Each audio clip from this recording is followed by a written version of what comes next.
Hello বন্ধুরা, হঠাৎ করে ঘুরতে যাওয়ার প্ল্যান হয়েছে। আমি, গনু, মনা, মনার পাপা আমরা ঘুরতে যাচ্ছি। তো কোথায় ঘুরতে যাচ্ছি তোমরা পুরো ভিডিওটা দেখতে থাকো।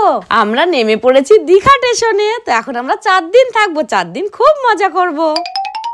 রুমের লাগেজ রেখে দিয়ে আমরা এখন চলে এসেছি সমুদ্রের পাড়ে। তো চলো সবাই যাই সমুদ্রের পাড়ে। দেখো কত মানুষের ভিড়, কত মানুষ স্নান করছে।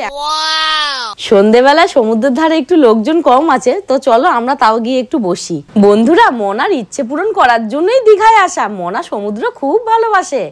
বন্ধুরা, দীঘায় আজকে আমাদের প্রথম দিন। এই দেখো রাতের ডিনারে নিয়ে নিয়েছি বিরিয়ানি।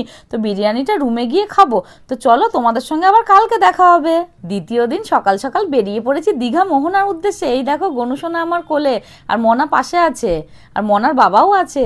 তো চলো আমরা সবাই তাড়াতাড়ি মোহনায় পৌঁছে যাই। বন্ধুরা, মোহনার দোকানগুলোতে দেখো কত বড় বড় ইলিশ। এই ইলিশগুলো কিন্তু সব কাঁচা ইলিশ আর খুব ফ্রেশ আর টাটকা। কাঁকড়াগুলোও দেখো কত বড় বড়, দেখে তো জিভে জল চলে আসছে।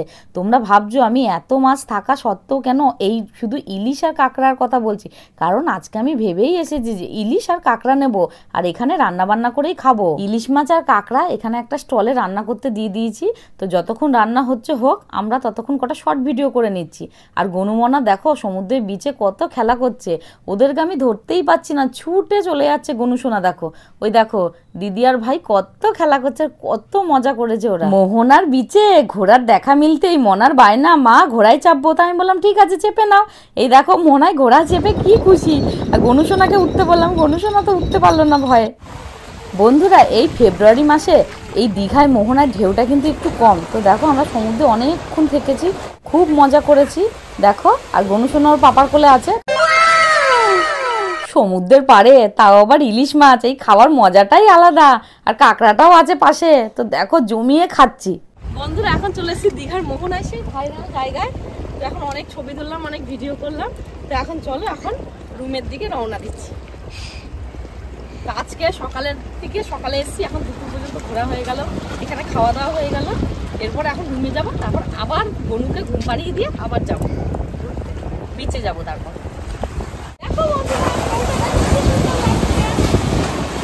রুমে যাওয়ার পথে দেখতে পেলাম দীঘার জগন্নাথ মন্দির। তো জয় জগন্নাথ। এখন মোহনা থেকে বাড়ি যাচ্ছি। গনুসোনার ঘুম পেয়ে গেছে। দুপুরে মোহনা থেকে এসে গনুকে ঘুম পাড়িয়ে রেখে আমরা চলে এসেছি আবার বিচে। কারণ এই বিকেলের এই এত সুন্দর মুহূর্তটাকে একটু মিস করতে পারি। আজকে হচ্ছে দীঘার তৃতীয় দিন। এই দেখো সকাল সকাল চলে এসেছি অমরাবতী পার্কে। তো চলো পার্কের ভেতরটা কেমন তোমাদেরকেও দেখাই। চলো চলো। অমরাবতী পার্কের প্রধান আকর্ষণ হলো এই রোপওয়ে। অমরাবতী পার্কে এই বসার জায়গাটা ভীষণই সুন্দর।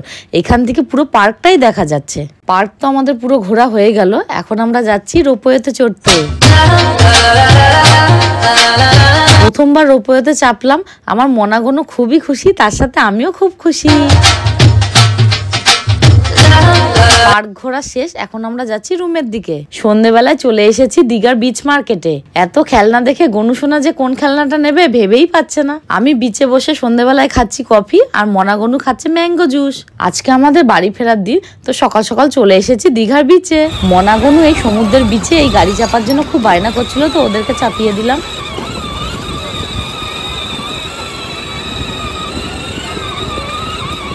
গাড়ি চাপা শেষ, মনা নামলেও দেখো গনুসোনা নামতে চাইছে না, আরো গাড়িতে চাপতে চাইছে। বন্ধুরা, আমরা দীঘায় গেছিলাম ফেব্রুয়ারি মাসে, আর এখন হচ্ছে জুলাই মাস। তো এখন আমরা এডিট করে ভিডিওটা দিচ্ছি। বন্ধুরা, আমরা এই হোটেলে ছিলাম। তো এই হোটেলে খুবই পরিষ্কার পরিচ্ছন্ন ছিল, আর রেস্টুরেন্টের খাবার দাবারও খুব ভালো ছিল।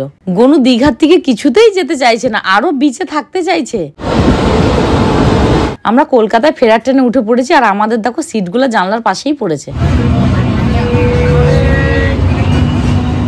আমাদের দীঘার জার্নি এখানেই শেষ। তো চলো টাটা বন্ধুরা।